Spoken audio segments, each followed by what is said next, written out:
IVM.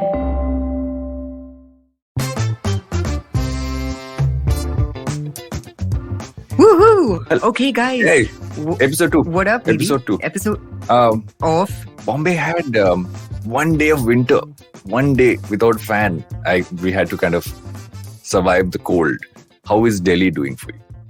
I am freezing. I have been using an electric blanket and a heater. I am currently wearing 2 sweaters, 2 socks, and had it not been for this recording, I would have had like a beanie on. But to be fair, it's me, it's not Delhi, but Delhi is getting super, super, super chilly. Amazing. This is like, you realize this is like the weirdest way to start these conversations because we're talking about weather, which is the one thing you should not talk too much about, but that's the best way to start. But so that you can think faster. But what's been going on this week? What have you been kind of reading up on? What's been going on? I know a lot of stuff happened this week. Yeah, and lots of like small things. Obviously, the cherry on the cake was Mr. Jack Dorsey resigning Yes. resigning as CEO of Twitter, and that mantle has been taken on by Parag Agrawal, not Agarwal. But It was why super do these funny. last names have to change? What is the deal with these like slightly? Keep it consistent, guys. Yeah. Yeah, no, Or be but a Duvira.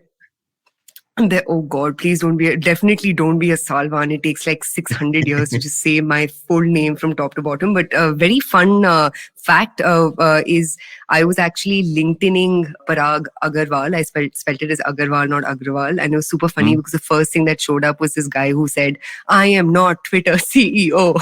Please even don't I saw that. DM. I saw that. Which was amazing. So yeah, Jack Dorsey stepping down. Scott Galloway is a happy man somewhere. What have man, you so found? happy. So happy. But I think it was expected, in many ways when I look at it. He obviously has been talking a lot about crypto all through his Twitter feed. It was bound to happen. I actually thought something else will happen. I actually thought he'll try to merge Square and Twitter because it just makes sense to bring them together. But yeah, maybe he'll still do that. Considering so many apps are now part of, what's it called? Block. Yep. He's renamed it as well. So Block, he's basically renamed the Square holding entity as Block. And obviously the assumption over there is that, Square will have a much larger play than, just payments, which has been their area of focus so far. But that was massively interesting. Unfortunately, we lost a legend. Virgil Abloh died at the young age of 41. For those of you who aren't familiar, Virgil Abloh is like, he's like a beacon of hope, right? In all things fashion and lifestyle. First African American leading the realm of design at Louis Vuitton. And just an all around creative maverick. So all of the internet was pretty bummed about him losing his life to cancer. But Virgil Abloh passed on, which is really, really sad. But what he stood for is doing excellent. his last collection as a show, I think today when we're recording this, or I think yesterday, I'm not sure. I think it's already happened, and it was really, really lovely. It was again all across my Instagram because evidently I follow all the Kardashians. So there was this homage of like Virgil was here and all of that. In other news, and moving back to the Indian shores, the Morning Context, a popular subscription news platform, took a giant piss on Ola's founder Bhavish Agarwal in their recent expose. Do you like that these article exposes? Is something else. I find it a little toxic. Yeah. What about you? So here's my thing, right? And I look at I look at Morning Context. Everybody reads them. All of us read. But at some point, you don't have to go across that line of, it feels almost bitchy, for lack of another term, because you all companies have issues. Highlight what's going on, but you don't have to make it like masala filled, right? You don't have to go full Rohit Shetty on him. Rohit Shetty. That was amazing. You win joke of this episode, Varun. You've already won joke. Ashish Mishra as Suryavanshi. No, but I agree with you, man. I think the upside to all of this is there is this higher accountability and a higher bar that's been set in terms of what expectations from founders are and should be, which is great. But you're totally right. Just the way it's done comes off as a little personal. It's not even about the work anymore. It just seems very vindictive. On the other side, though, changes. On the other side, though, what I feel is also interesting is if you see the last couple of things like this, right, is obviously been conversations around Oyo, there's Ola, there is even, we spoke about Paytm and BSS last time. At some point, this, we kind of latching on to, and there are two sides of this problem, right? One side of the problem is basically that you have founders who are trying to control everything and kind of build their own personas. But on the other end, you also have, you have publications turning around and saying, why are you trying to be, God? And I think that somewhere in the middle lies the truth. But I just think it's making the whole space feel a little toxic. Yeah, I really do. Shout out to the Cap Table. I don't know if you follow them, but I've been, I subscribe to their platform, and I really like how, generally nuanced, focused their reporting is. So really like what the Cap Table's pushing out, and yeah, I hope there's less Rohit Shetty specifically in the tech media and coverage space. Cred is back in the news, man. Cred made a massive acquisition, $150 million. And a not so great ad. I totally missed the Chacha Chaudhary ad, but I'll get your 2 cents on that. So here's the thing, right? You took 2 characters, you could have done so much with it. It just felt meh. That's the way to explain it. It's a very meh thing because you're trying to say a lot of things, but it lacked the character of a Supandi and a Chacha Chaudhary, both characters of whom I was a fan of growing up. So yeah, I think more missed opportunity there though, more than anything else. But they'll happy. Be back. Happy massive acquisition. $150 million is, or whatever the range of that acquisition was, is no loose change by any barometer. But we're going to talk about acquisitions a little later in the episode. Should we kick off with segment number 1, Varun? Are you ready to think fast? Let's do that. Yes. Amazing. Your so question. listeners who are joining basically, us. Yes. Tell us, Varun. You have forgotten the most important thing. We have to go for a break before we go for Think Fast. Oh, Jesus. Don't you have to go for a break? There we go. We have to go for a break. See, I'm always there for the advertisers on the show. I believe we do have them. And so we'll be right back with Think Fast and the Think Fast segment. Eventually, you'll see the end of your childhood. Get accustomed to womanhood. Enjoy the experience of sisterhood. Might get to wifehood. Or not. Choose motherhood. Or not. You'll learn to define your personhood. Earn a livelihood. Change the neighborhood. And get rid of the falsehood that life post-academia is easy. So join me, Ritasha. And me, Ayushi. On a journey from station starting point. To station, what now? Next station, Pudin station. And hopefully, Agla station, adulthood. Fresh episodes out every Thursday. Welcome back to Think Fast on a lovely Saturday morning as we record this. Bombay is nice and warm and Delhi is freezing. Suchita, who has a mild cold, as I can make out. Yes, sniffles right here. But we're going to jump. Yes, this is my Elizabeth Holmes voice, guys. Though she's changed the decibel. I love how the second she enters court, it's like her voice becomes like Jennifer Lawrence's all of a sudden. Now I'm scared of anybody who wears turtlenecks. I am not wearing any turtleneck, guys. Yes, just clarifying. My voice is just deep, but my neck isn't turtling. But let's cut straight to the chase. Think Fast is our segment where, for those of you who've missed it, it's a rapid fire segment.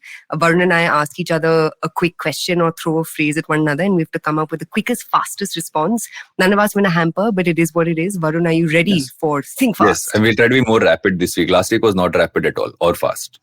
Try to be more rapid. Okay, to the point. So, Varun, first question for you. Your Think Fast on Ola Electric.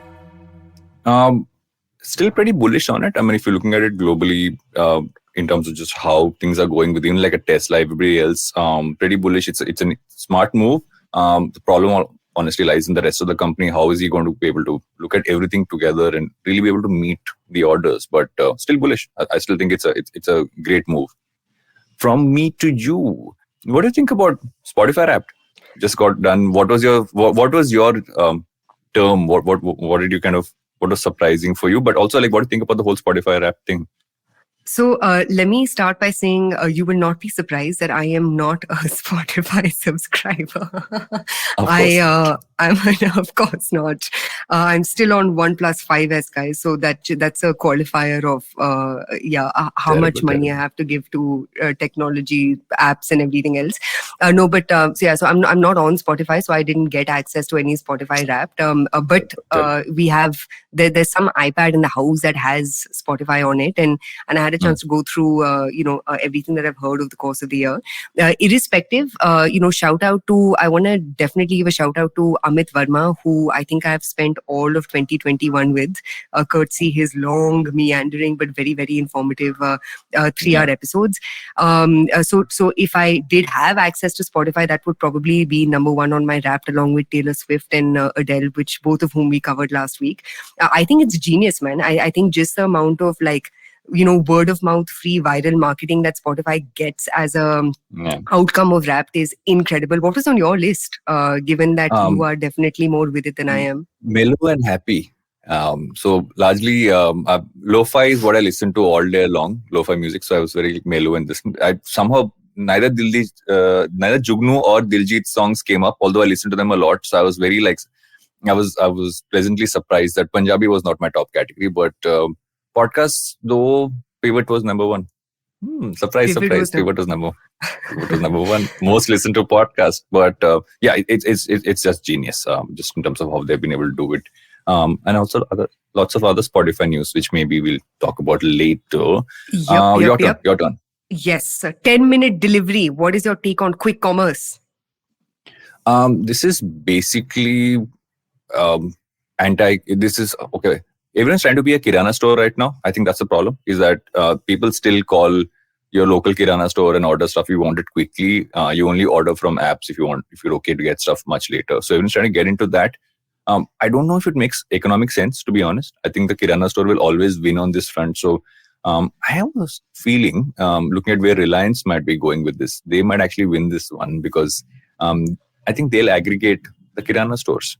And so that's where my bet lies on this front. What about you? Absolutely. What do you think? I agree, man. I think, given that food delivery itself is a question mark in terms of its capacity to generate profits, I wonder where quick commerce will lie. And you're right. I don't think... I think there are a lot of other fights you can put up against Reliance. I'm not sure if this is a segment that you want to mess with Reliance on. So we'll see how this plays out. Apparently, it's weaning off in the US. So all of your, Joker also, and if this is the only thing you do, it's not going to work. Yeah, I think the many of these startups only saying only this delivery, right? I'm like, how is this going to make sense for you? Okay, Varun, we need to think fast. Let me pull you back. Sorry. I'm going to go on long. Yes. Next one for you. So two things. There have been two interesting things that have happened on YouTube in the last couple of weeks. One has been Mr. Beast made his entire Squid Game version with 456 people playing for money, just like in terms of numbers, right?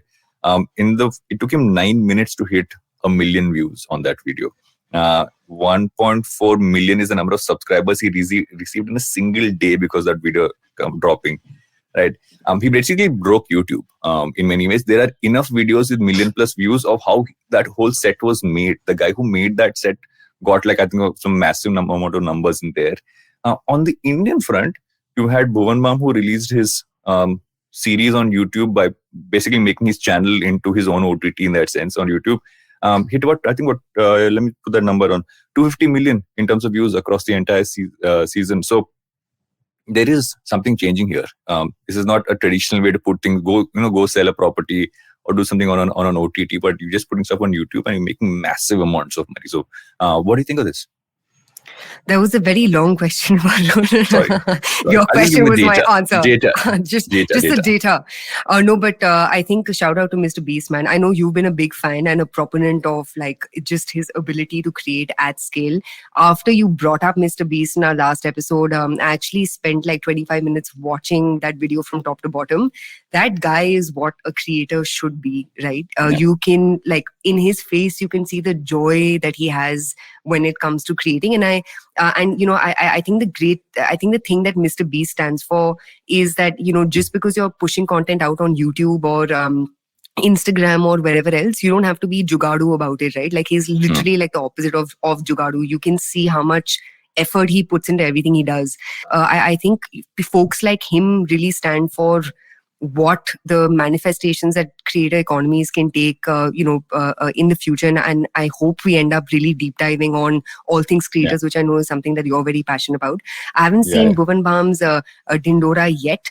So that's going to be on my homework list of what to do and where I'm going to spend time this weekend. Just to explain Dindora, he plays all the characters himself.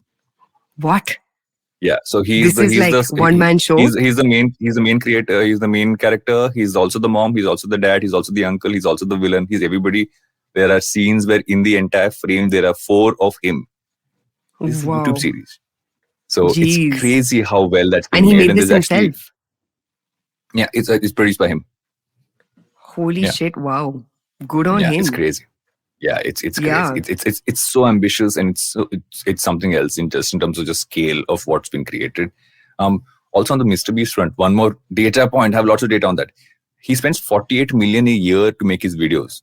$48 million a year just to make his videos, because every set is made for one video. He doesn't reuse a set ever.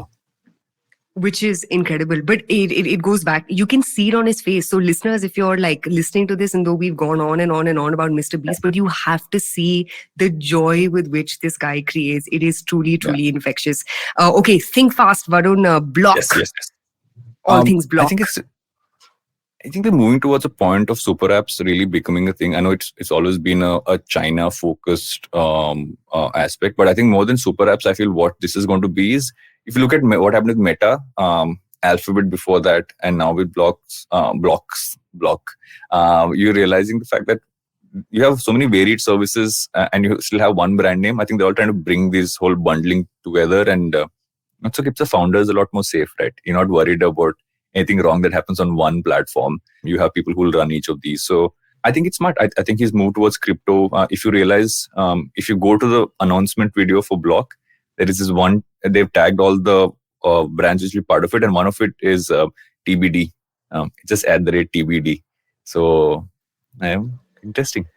Making money moves. Okay, yes. You have one last question for me. Yes.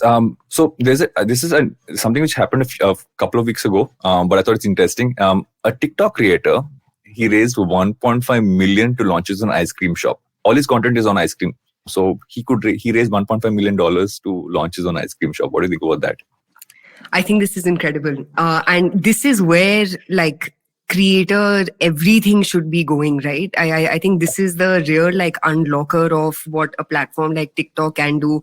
I think what's sad in all of this is how far behind Instagram is. Anytime I get any news on, efforts that TikTok's making, or just what TikTok stars are being able to do, and even YouTube stars for that matter, you don't hear these kind of stories when it comes to Instagram creators for some reason, right? Either locally or even internationally for that matter. So Instagram really seems to have missed the boat somewhere on what they're enabling creators to do. I don't know. Have you heard anything recently from them? The interesting part is that in India, though, thanks to the TikTok ban, Instagram's been able to do a lot more. But I feel just the way they're moving right now, last few months, if you follow Adam Mosseri, the Instagram CEO on Instagram, just the changes he's made to the platform, how it's kind of moved towards a lot being, it's not exactly TikTok, but it's moving in a direction that's interestingly between YouTube and TikTok.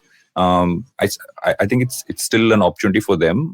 They're doing some interesting things though. They're working with a lot of businesses who are building on top of Instagram. So I think that's really where something might just happen. But yeah, TikTok seems to be doing so much more from a global standpoint, but they don't have India.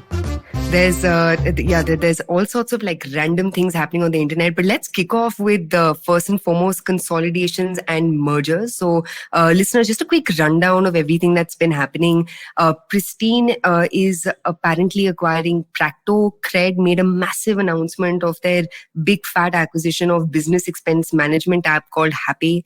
MX, Takatak and Moj are apparently getting into bed together. Other slightly older acquisitions, but let's just throw them out there for fun. MyGlam has been on an acquisition spree ever since last year with, Popexo, Baby Chakra, more recently Scoop.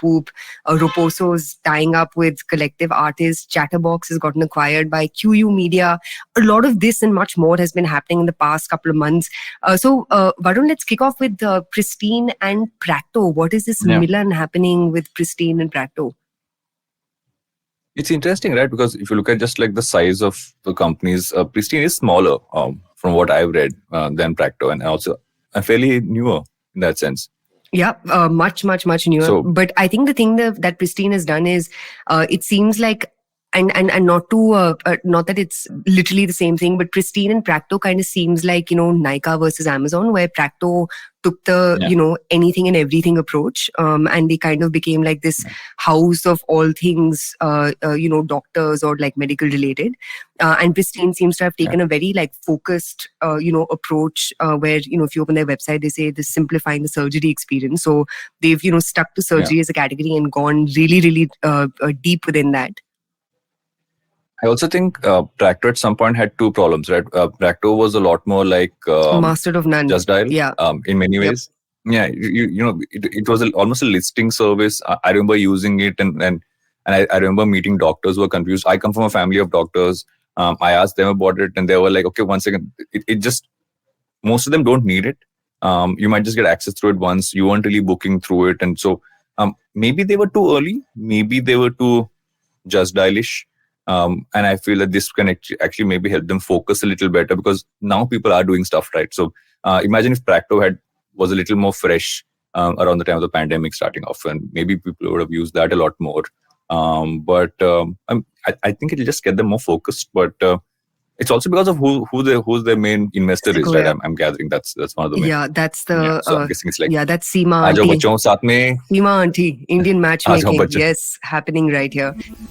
You have done some digging in on all things NFTs and Indian musicians cracking that space. Yes. So educate me, Varun. I have no idea about what's happening in the Indian musician NFT space.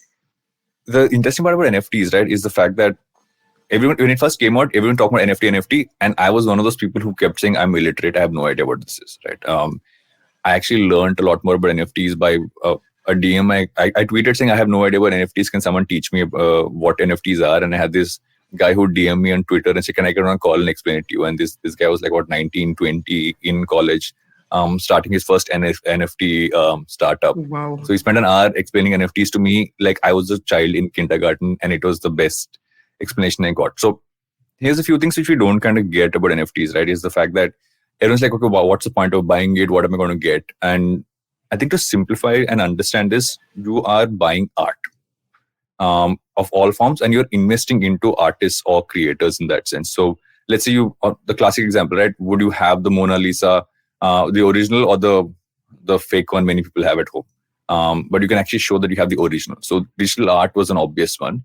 With musicians, the interesting part is, even if you look at the fact that, how people have had like, first edition books, or you had like, I've had that original record that came out for this one, or and like, let's say bootlegs and stuff like that. They have that old LP or cassettes die, but vinyl, unfortunately, vinyls. Yeah, you brought it up. I did not bring it up. This is a reference to a joke from last episode, part. Listeners. Just clarifying. Yes, you call vinyl. I usually say records, and my vinyl collection is pretty good. In any case, let's not distract you from NFTs. So back to NFT. So the interesting part here is, you look at the musicians who are launching NFTs right now. You obviously have like Divine. There's Euphoria. Interestingly, Euphoria still around. Been doing this. Wow. Euphoria still around. Doctors at it. Damn. He's a doctor, right? Yeah. This much I know. Yeah. Yeah. So the thing with this is that if you have an artist's NFT, as their catalog scales, as they grow, in many ways, the value of that grows. It's just that you're investing in the person. The problem is you've never had the ability to invest into an artist in this form. And because now with the whole digital space, you can actually see that scale in that sense of the word. So let's say, for instance, we spoke about Mr. Beast and Bhuvan Bam earlier, right? Imagine if they had NFTs early on and you could invest in it. And if you own that would have so much more value today, because just from a badge value, from a credibility value, it's so much higher. So the opportunity is to kind of invest into into creators, into artists. But I think also the interesting part here is that with smart contracts, which for me the best part of an NFT is where you can actually put something in which says that whenever a transaction, like let's say I own an NFT of Euphoria, right? I used to like Euphoria. I don't know if I still do, but I used to like Euphoria. And I bought an NFT, let's say if it was made when they were younger, today that would have value. And I decide to sell it to you, they still get a chunk of change from that sale. So which means for life, an artist doesn't have to, it's not like you've sold a song once and you're never going to get any money again. Yeah. But every time somebody does, pass on, like if I'm passing on a song to you, then they still make money out of it. So I feel it's going to open up options to monetize the past, which I think is the most interesting part. It's also going to bring in an interesting model. I think there was a Wu-Tang Clan NFT that the Wu-Tang Clan's, there's an album of theirs which was never released, and that's been auctioned off so many times. I think recently, I forget there was a Russian millionaire or somebody else billionaire who bought it for a bizarre size of number because it's never been released. There's only one copy which you can buy. And I just realized this is that there's an NFT startup in the US called Royal, which raised about $55 million recently, which is an interesting story, right? You're saying you're allowing people to invest into artists and the specific tracks, and that NFT gives people access to royalties of those tracks. So let's say you have, and as you're seeing, like Sejal Kumar, the Instagram creator, recently released a song. She's kind of going the Olivia Rodrigo, if I get her name right. That route of things, right? So let's say if you say, okay, fine, I'm going to double down on Sejal's one, which is showing up in a lot of the playlists and suggestions right now across all the apps. You can actually make royalties out of that. So I feel someone's going to do that. Someone's going to do that in the Indian space. Again, Hadi Sandhu, I am telling you. Awesome. I will switch gears into my favorite topic, which has not much to do with NFTs, but it has to do with consumer brands.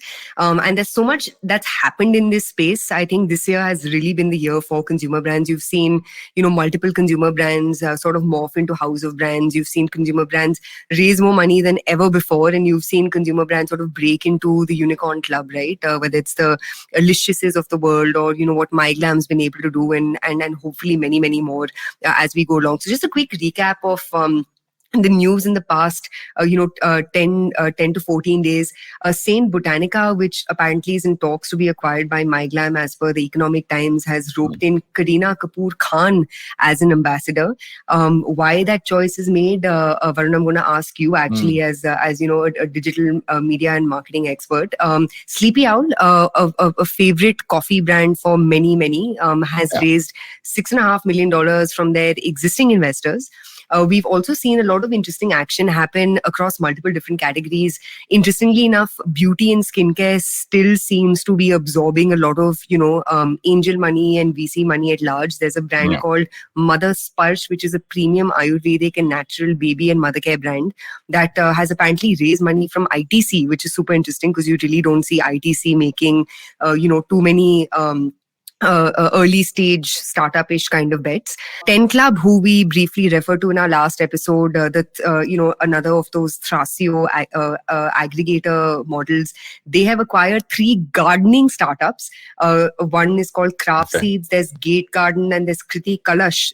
But gardening and home as a space generally is a space I'm bullish on, which we'll get to in just a bit. Mosaic Wellness, which is the one that runs Man Matters and Be Body Wise, they've raised 24 million from Sequoia. And there's this really cool pet food startup called Dog Seed Chew, which has raised about 7 million from 6 Sense Ventures. They basically sell dog treats and dog food. So lots and lots of action continues to happen in the consumer brand space. And I am absolutely obsessed with this space. But first question for you, why the hell would a new age consumer brand rope in, Kareena Kapoor Khan is great and all of that. But what's the logic there? Why would you rope in a slightly, I don't want to say, dated because she's still very relevant, but why would you rope her in as your brand ambassador? So, if you're going to talk to most of these startups, right, they go through a point, I think early on, even focuses on performance, kind of pushing out as much sale as possible. They all hit a point where they need to build brand and they all kind of go for, and it's required, you need to kind of build brand, you need to bring someone in. I feel the reason why they brought her on is, if you look at the interesting part about Kareena Kapoor is that she has in many ways kept herself relevant because she has let herself evolve. Like right now, if you look at how she has been, like the fact that I think was it Puma who she did stuff or when Reebok, it was with Puma when she was pregnant. With Puma, right? Yeah, and she's been open about showing sides of us, which honestly no other actress has been open to in that. Everyone kind of feels like more of the same, except for a few of them. Obviously, there's Deepika Padukone and Alia Bhatt who play on a different league altogether, and then there's a lot of people. But Kareena is almost like a genre to herself, and I think she's been able to stand out. The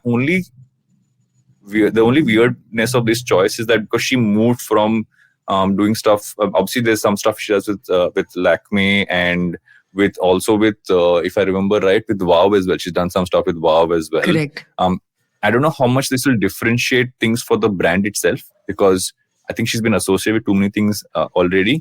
Could they have gone with someone else? Not sure, but I'm about 50-50 on this choice. I don't think it'll do anything new for the brand. So, I think it'll just make them feel like a legitimate brand which has like a A-list celebrity as a brand ambassador, but beyond that, I don't think it'll do much. But a lot of new brands coming up. I wanted to give a shout out to a few of my favorites. And the ones that I've discovered is there's this really cool brand called Sober, which is India's first distilled non-alcoholic spirit. And they describe themselves as a non-alcoholic gin. I haven't tried it, but I find this whole space of aperitifs and aperitifs. How do you say it? Someone correct my pronunciation before I vinyl this. I have no idea. Okay, so basically like aperitif. Yeah, aperitif. So you've got this whole like bougie space. Really breaking out in the US, and of course low alcohol content. Low alcohol content. Alcohol, that whole space is also really boomed in the US with the sort of breaking out of seltzers and the likes. So let's see how Sober shapes up in beer guzzling country like India. Have you checked it out? Sober drinks has been doing the rounds. Swami launched a bunch of them as well sometime back. There was non-alcoholic gin and tonic, non-alcoholic rum and cola, which is actually quite which tastes like actually make me sound really old. But if anybody remembers, there used to be a Rola Cola at some point of time when we were all children. I was like, wow, this tastes like Rola Cola. And they're like, oh, we never thought of that. I'm like, so it's interesting. I have friends who have bought those because end of the day, if you have a couple of friends over, you're hanging out, the one who doesn't drink ends up having to drink juice. Right. So you finally have an alternative to giving them juice. And I think that's really, I do think this is a category that will grow as people, but as long as it's healthy to drink in some level, people are going to look at it. Yeah. Then there's a couple of others that I want to quickly give a shout out to. There's a company called Eat With Better. Super nice. They're trying to make kathal cool again. And basically like you get this, jackfruit that comes with like curries and you can mix it all up again in the ready to cook space. Amazing. Super cool. There's another brand that I'm obsessed with. It's called Born Good. It's a plant-based cleaning product brand. And I have literally all of my like Lysol has been replaced with their stuff. My Vim has been replaced with their stuff. My detergent has been replaced with their stuff. Really, really good brand. There's a really cool brand called Altco, which is bringing oat milk to India. I tried this brand recently. Super interesting. Reminds me a lot of Silk. There's another very cool brand called Coparo that, who I describe as Sasta Aesop. Aesop like that soap company. The bougie soap company. So this is like Sasta Aesop is also not what you call when you have an employee in a bad company. Sasta Aesop me like sorry, bad joke. And we need to switch gears to a break, so we will quickly take a break and then we will be back with our deep dive. Hey everybody, it's been another great week on the IVM Podcast Network. In the kickoff episode of Think Fast, our hosts Varun Dugirala and Suchita Salwan give you their hot takes on all things trending. Whether it's the Paytm IPO fallout, Taylor Swift's re-releases, or the latest season of Shark Tank India, do check it out. On Misconduct, Raghavi and Nisha take us through the story of Santokh bin Jadeja, aka the godmother of Porbandar. At her peak in the 80s and 90s, her gang had over 500 registered criminal cases. Are social networks just content moderating platforms, or are they true blue publishers? Dive deeper into this debate with Siddharth on Smarter with Sid. On Marathi Khidkitun, Dr. Rajiv and Manik Deshmukh talk about differently able people who emerged as achievers. And speaking of Varun Dugirala, this week on Advertising is Dead, he is joined by content creator and gamer myth Path. They discuss his journey as a creator and the experience that came from it. Do follow us on social media. We're IVM Podcast on Twitter, Facebook, Instagram, and LinkedIn. And remember, if you're enjoying this show or any of our other shows for that matter, please do tell a friend. And finally, do remember that many of our shows are available on YouTube. You can check that out by going to our website, ivmpodcast.com/YouTube, where we have a list of all of our various YouTube channels. Finally, we'd like to thank the sponsors on the network this week: Cred, Bank of Baroda, HDFC Mutual Fund, CoinSwitch, Kuber, Intel, and Oxfam India. Thank you so much for making this possible. Welcome back to Think Fast, where now we were supposed to go into a deep dive on social commerce, but considering how much we have yapped away this episode, we will go into a shallow dive into social commerce and come back into it later. Congratulations on a joke that you rehearsed 5 times, Varun. Your parents must be really proud you're not a doctor. While you were at break. Shallow dive. Shallow. Okay, guys, focus. Okay, so we guys are going to talk about social commerce. Obviously, there's, social commerce has been, again, one of those like Twitter favorite topics that, gets many hot takes and long threads. I'm going to kick off with just defining what social commerce is. Social commerce essentially utilizes social networks, peer-to-peer communication, and online media to buy and sell products in a nutshell. Another way to define social commerce is, assisted sales, where someone is assisting you, whether it's, a stranger or a friend, but it's another person who's helping you get one step closer to making the sale. In the Indian context, there have really been, 2 buckets. So I think bucket number 1 has been using existing social media platforms to drive sales and distribution. So for example, Meesho or Flipkart's more recently launched Shopsy. The other sort of bucket is using or leveraging influencers to drive sales, right? And the manifestations of those have been 3. One is like live streaming. So there were 2, very like popular-ish apps. There was SimSim and Bulbul, and we'll talk about them in just a bit. So live streaming is one of that. Second is teleconsult. So basically, calling someone up, whether it's through an app or whatever else, and having them sort of, tell you what to buy for yourself, your, home, whatever else. And then your third is essentially creating tools for influencers. So influencers can, monetize their ability to drive sales for a particular brand more conveniently or more easily. So those are largely the 2 buckets, dear listeners, for social commerce, or at least how it exists. If you look at why social commerce really came up, and the earlier theses around social commerce, there were basically 2. One was that, traditional e-com platforms have benefited only your top 100 million shoppers. And the reason why, the rest of the janta, which is on the internet, the reason why they're not shopping as frequently as they could, through e-com products is because they don't trust the platforms. And therefore, social commerce became a way to solve for trust, right? So if Varun sends me a link to something, there's a higher chance of me buying it versus me, landing on some random Amazon page and then, scratching my head saying, chahiye, nahi chahiye, kharidu, nahi kharidu, can I trust the seller or can I not? So basically the real thesis was, can social commerce really be an enabler to get more folks who aren't using the internet to make purchases? And the way social commerce was thought through in its more earlier avatars was essentially solving for trust. Now, has it done either of those 2 is a big sort of question mark, because if you, look at Meesho or if you look at Shopsy, it's obviously, enabled a new type of distribution. But a question that still remains to be answered is, has it unlocked a new kind of shopper who, wasn't necessarily using the internet before to shop? So let's kick off with our 2 cents on this, right? Varun, when you think of the construct of social commerce and specifically within these 2 buckets, what, in your opinion, have been like the wins and losses, and maybe, some juxtaposition against international companies that have done a good job of social commerce?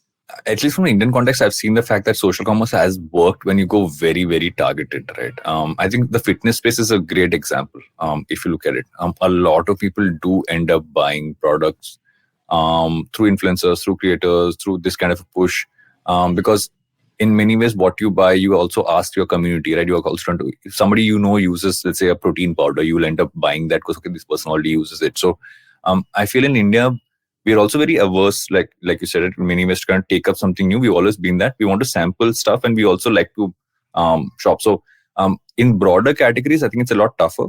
But in razor-focused categories, let's say fitness, you're talking about, I'm thinking of some of the other ones. I don't even think beauty is there yet because I feel that in many ways, people are choosing what they want to choose. So There are some parts which is going to do really well. Finance is another one, right? I'm seeing, for instance, Small case. a lot of stuff happening in the person. Yeah. Small case. I mean, if you look at, let's say, Variku's posts over there, he's done so much content around Zerodha and small case. You're looking at something like what Tanmay has done in the past on that front. You have like these are creators who are putting stuff out about platforms and people are moving towards them. So I feel that the more razor sharp, and it's an interesting point because most of these things, as they get adopted, they're never adopted at mass. They're always adopted in niches and eventually scale up to mass. And if you look at how these are being sold as well, then we're not selling them the way it's happened, let's say, in China or anywhere else globally. We're doing it in our own way. But I think the big gap has actually been a lack of a marketplace model. Like, it's still like standard like influencer agency and everything else. But I feel that as people start building platforms where, let's say, as a creator, I can kind of log on and see opportunities, maybe kind of tap into that and do that. I know the guys at Big Bang Social have built something out like that, very early stage for them on that front. So it's interesting to see what they're doing there. But I think that's really where things will change. It will change when you have a marketplace system for this and not people to people, because end of the day, brands still have to go through, let's say, an agency or an individual or a manager. And I think that actually makes it a lot slower.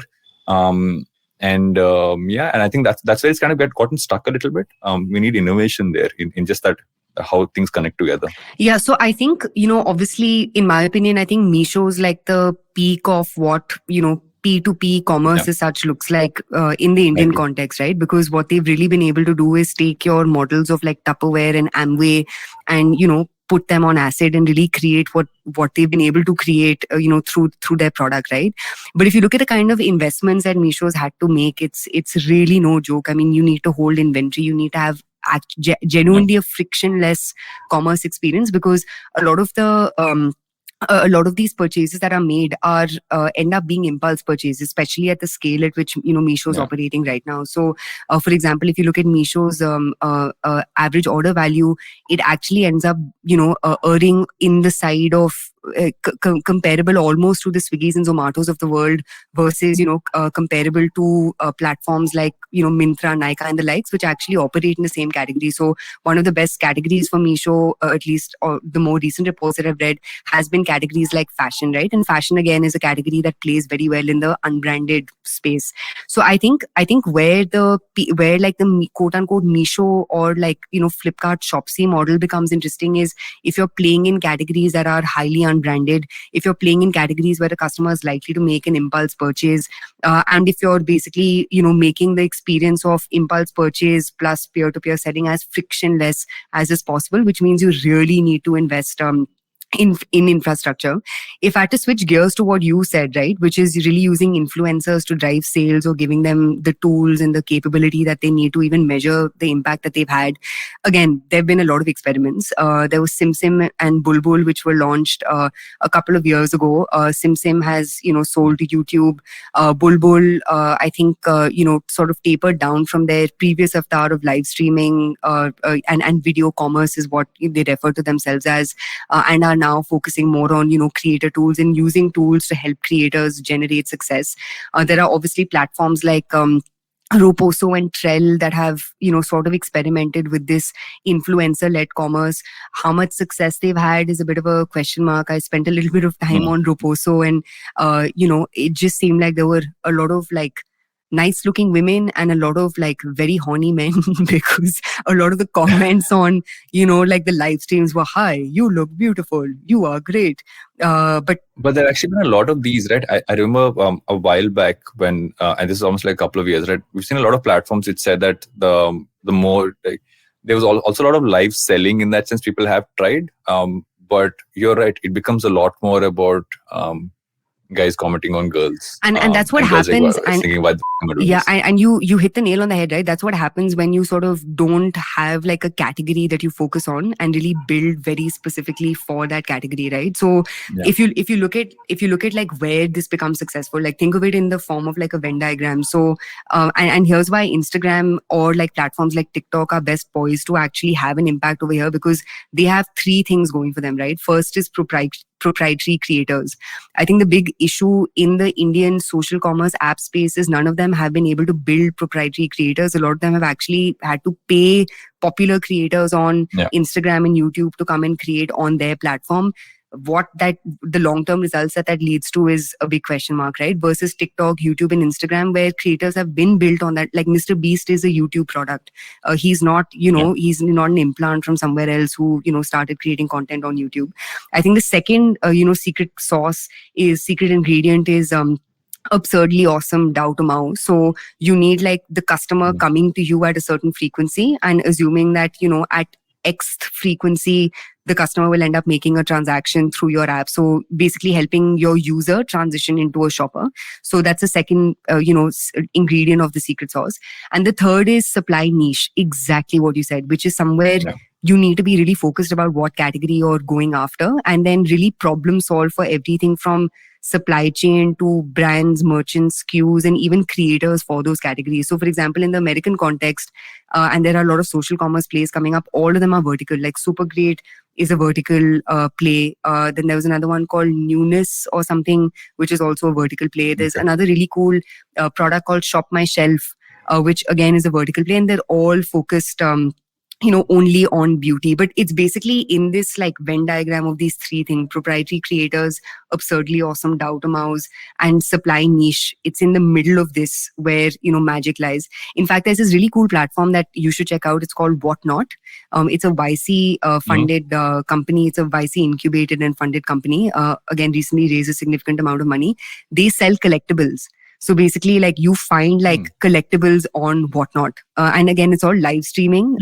Proprietary creators, all these boxes are checked, but we haven't really seen Indian platforms been able to do too many of these three at scale.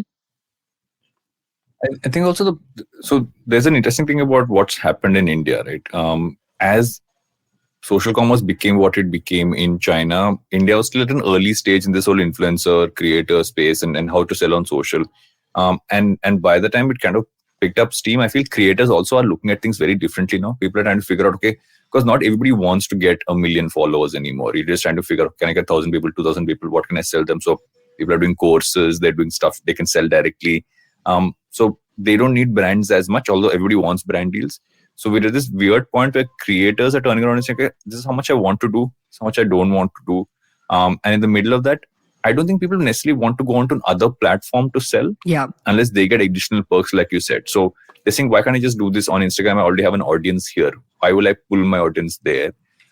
So somewhere in between this, and if you look to the US for an example, you have this growth of platforms that are helping creators build almost like pages for themselves where you can aggregate, okay, these are my courses, these are products which I'm offering that you can buy, this is merch which I have. So I think eventually the marketplace will be individual creators having their own pages, and then you can buy whatever is there. But this emulating the China model here, I feel it might even be a little late in some cases. So I don't know if I will go there specifically. I'm way too invested in my Instagram, in my YouTube. But maybe in some way, that's one part of the problem. The other part is brands have taken a long time to move towards this, right? I remember very early on the influencer agency space, which kind of started off in India. Someone said that you're never going to have a brand come in and self-serve. They will want an agency to service them, to tell them what they should do. So the process is still like an old school media buy. Now it has changed to a reasonable extent and they're open to a marketplace, but it's still like you mostly have the agency operate the marketplace. So I think the problem also lies in how we function as an ecosystem. We haven't really evolved as a brand and agency ecosystem to really latch onto this. So even if a Meesho is doing this now, but I'm like, they could have done it 3 years ago. It's just that the market wasn't ready to accept this as a way to do things. So I think the problem also lies with that is that we didn't evolve fast enough. Yeah, and if you look at like China, which just operates in a totally different orbit, and that's really where you've seen successful models. And in my opinion, you've seen successful models because there is no Instagram there, right? There is no YouTube there. So there have been opportunities, obviously, for entrepreneurs to create products that bring all these worlds together. Obviously, the two large examples over there are Pinduoduo or PDD, and there's Taobao. There's another really interesting company called Little Red Book or Xiaohongshu. And again, they operate at a subscale level. But if I had to give you an example of Taobao, right? We were discussing this example earlier. There's a guy who's called the Lipstick King of China. His name is Austin Lee Jiaqi. He moved $1.7 billion worth of products in a 12-hour live stream. And there's another, creator, Via, who moved $1.25 billion worth of products again, in a 12-hour live stream. And if you just look at the scale at which this is happening, it's definitely not necessarily translated, anywhere with respect to the Indian context. And you're seeing everyone try this out, right? I don't know if you saw, but both Nykaa and Myntra are trying to do live streaming and live shopping experiences, on their app. You've got Flipkart that recently partnered with Moj, where, Flipkart products can be sold through Moj creators and this, that, and the other. Again, early days, how it shapes up, we'll only find out a little later. But if I had to really reflect on challenges in this space, right? Like one big challenge is somewhere the infra game needs to change, where commerce truly needs to become frictionless, right? Like if me buying a product that you're selling, if it's an impulse purchase, how do you make it really easy and quick for me to get this product without any amount of like friction in between the discovery, and the transaction? I think the second is, I don't think, similar to how like e-commerce, the story of e-commerce is played out more in edutech than it necessarily has in like, lifestyle commerce. I think there's a really interesting opportunity to think outside the box, right? So why does social commerce have to be only about selling beauty and fashion products, which is how it's happened in the West or in China? Why can't it be in categories like astrology? In fact, there's this really cool app called Guruji, which I'm obsessed with, which is like a marketplace of like astrologers and tarot card readers and this, that, and the other. If it works in spirituality, it'll work in everything else. You mentioned this. Everything. It's the biggest. It's the biggest market in the country. Spirituality is number one across anything. Do you have any what the news? My only what the news was the fact that I have no. No, actually, there is one.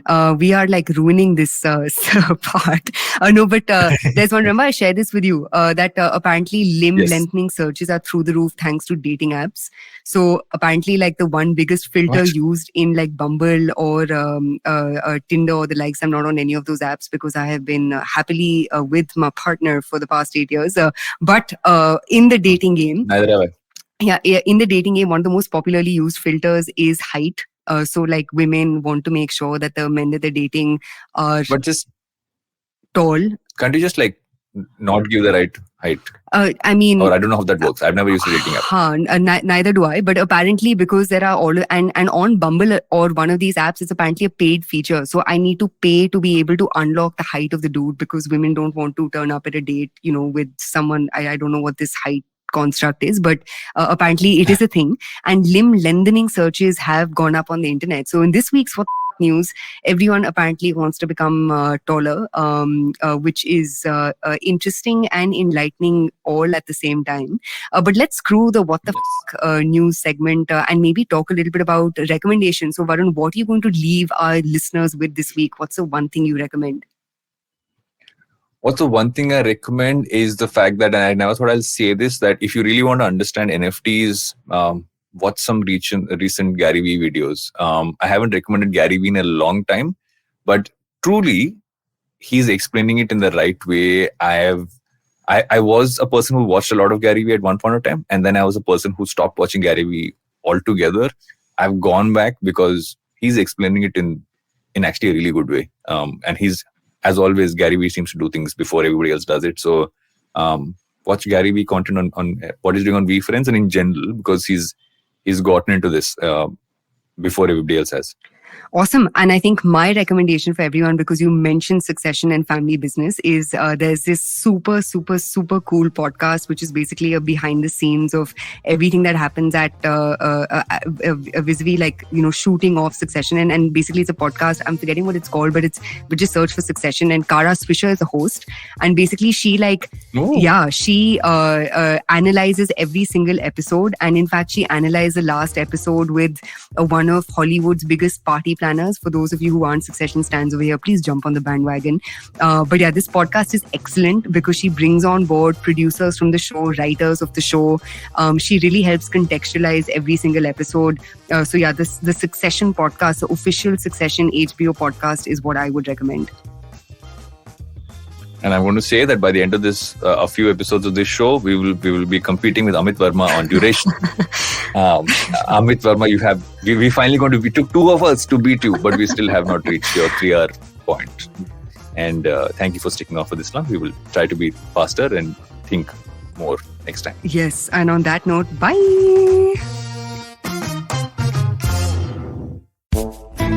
पेश खिदमत है आपकी शान में हमारे अंजुमन से. Hi, I am Sadaf. And I'm Arshit. खाने का इतिहास, economics, policy, psychology, सब है मेन्यू पे. Only on the Nankari podcast every Wednesday. सिर्फ IVM podcast app या वेबसाइट पर या फिर जहां से भी आप अपने पॉडकास्ट सुनते हो. Don't you think that if everyone around you is getting smart, you better be smarter? Hey there, I'm the traveling professor Siddharth Deshmukh and I'm back with season 2 of my podcast to make you smarter. Smarter with Sid. What's this season's focus about? Well, it's about 10-minute nuggets that will make you stand out at work. It's time to go from smart to smarter. Tune in every Tuesday and Thursday and become smarter with Sid.